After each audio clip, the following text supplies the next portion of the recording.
دكتور بابل، كوبرا، دكتور موت، كلها أسماء لشخصية واحدة تدعى أشرف مروان.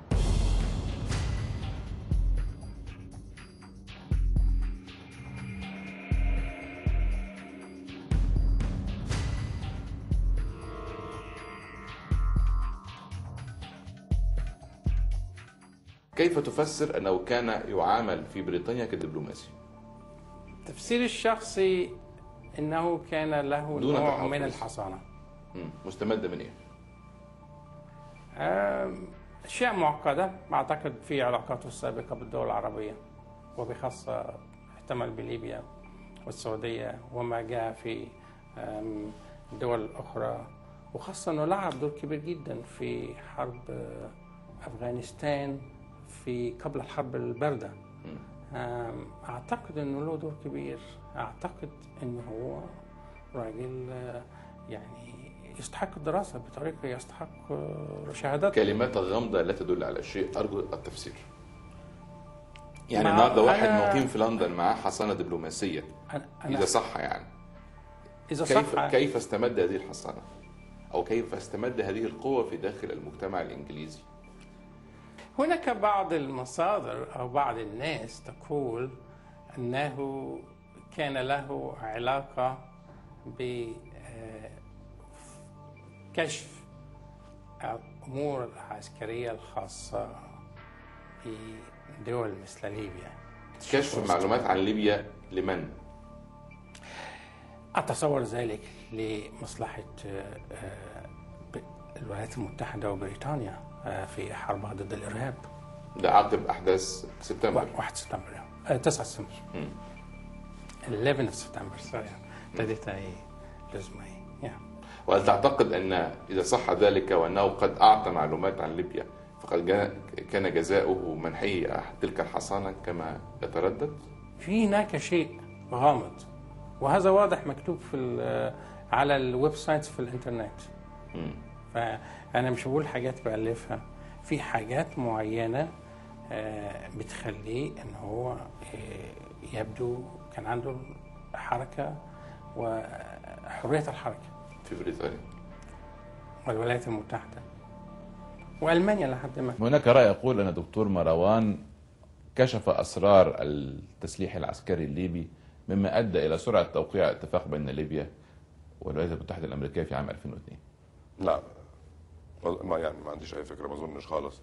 هل كان دكتور مروان على علاقة بالمخابرات الليبية وساهم في إمداد ليبيا بالسلاح في فترة الحظر على ليبيا؟ من ناحية كان على علاقة بالمخابرات الليبية، كان في وقت ما حرب 73 مش بالمخابرات الليبية فقط لا غير، ليبيا احدى الدول اللي دفعت ثمن وعملت التحويلات لشراء قطع غيارات والطيارات المصري، السلاح الطيران المصري ضرب بيها اسرائيل. فبالنسبه الى ان الدكتور اشرف مروان هو اللي فتح المصانع في اوروبا عشان يجيب قطع غيار الطيارات،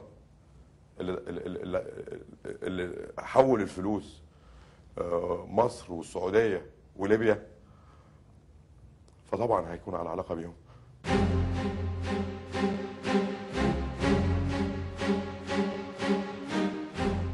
النقطة المهمة في الحقيقة أنه هو عبقرية أشرف مروان في التعايش مع كل هؤلاء.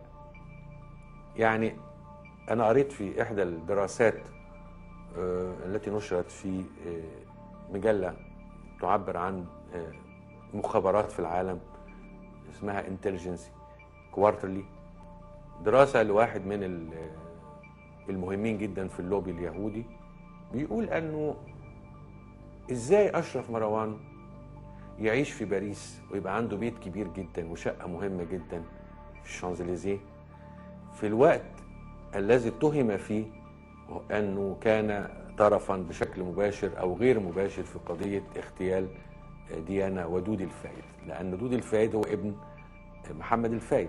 إزاي يوافقوا على أنه يعيش هناك؟ ثم إزاي يروح أمريكا وأنه في أحد العمليات التجارية جرت رشوة 2 من CIA ووضع اشرف مروان على البلاك ليست في امريكا، ومع ذلك نجح ان يخش امريكا ويعمل عمليه هناك ويعمل جراحه هناك في القلب.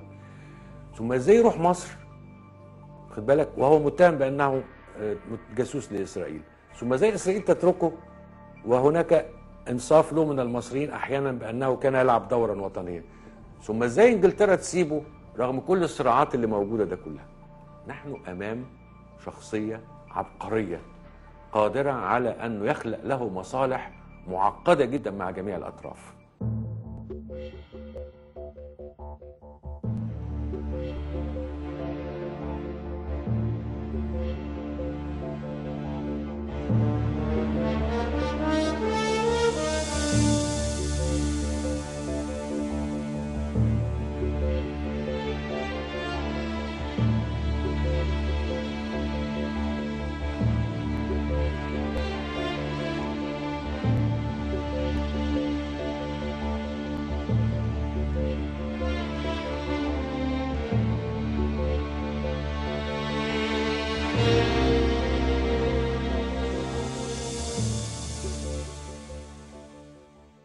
شخصية الدكتور أشرف مروان شخصية مثيرة للجدل، ده باعترافات كافة الأطراف.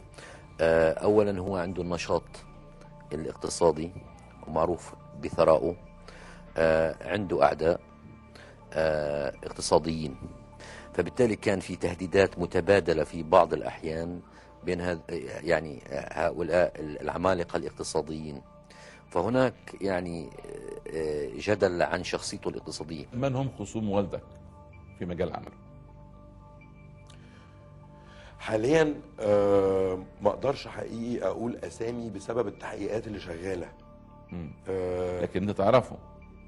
اه هل ممكن يصل الخلاف بينهم الى القتل؟ مش ان والدي يقتل، ان والدي يتقتل. دي التحريات والانفستيجيشنز اللي شغاله دلوقتي.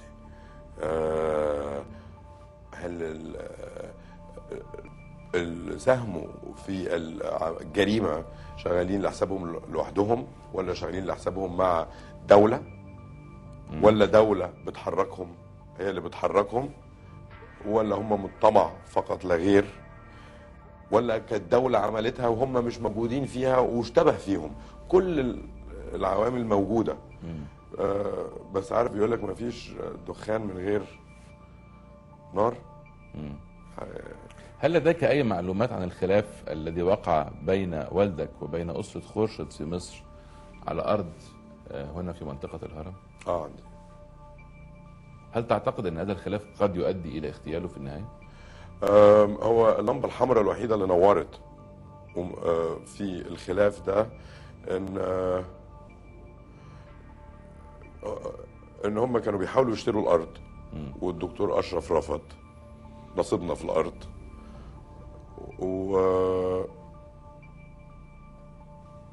انا فاكر تاني يوم ما الارض، تاني يوم الجنازه بتاعت والدي، سعر الارض طلع باين من 100 مليون ل 2 مليار. هي الصدفه دي بس. والارض لسه بتاعتكم ولا بعتوها؟ والارض لسه بتاعتهم وبتاعتنا، احنا عندنا النص وهم عندهم النص. وفي خلافات قضائيه ونزاع ونيابه ومباحث الاموال العامه وهيئه الاستثمار وهيئه سوق المال. في حاجه وقعت مني ولا كده؟ معظم كل الجهات موجوده. كل الجهات موجوده. وان الارض سعرها اتضرب 20 ضعف تاني يوم ما اتدفن. دي اللمبه الحمراء الوحيده اللي موجوده. بس انا ما بتهمش اي حد باي حاجه. والتحريات شغاله. البيزنس بتاع اشرف مروان لم يكن مفهوما ولا معروفا، يعني كان عباره عن غطاء احيانا سياسي لبعض الدول. يعني بيزنس اشرف مروان كان غطاء اقتصادي وغطاء تجاري لعمليات سياسيه في بعض الدول، ومن ثم ما تقدرش تعرف الشركه دي اللي ظاهر فيها بتاعته ولا لا. قد تكون بتاعت اسهم ناس تانيين، وربما تكون له ملكيه في شركه اخرى غير ظاهر فيها. ربما يكون الصراع اللي حادث حوالين البيزنس سببا لقتله. حسم الرئيس المصري حسني مبارك قضية مقتل الدكتور أشرف مروان حينما أعلن أن مروان كان وطنيا مخلصا وأنه أدى خدمات جليلة لبلاده. على جانب آخر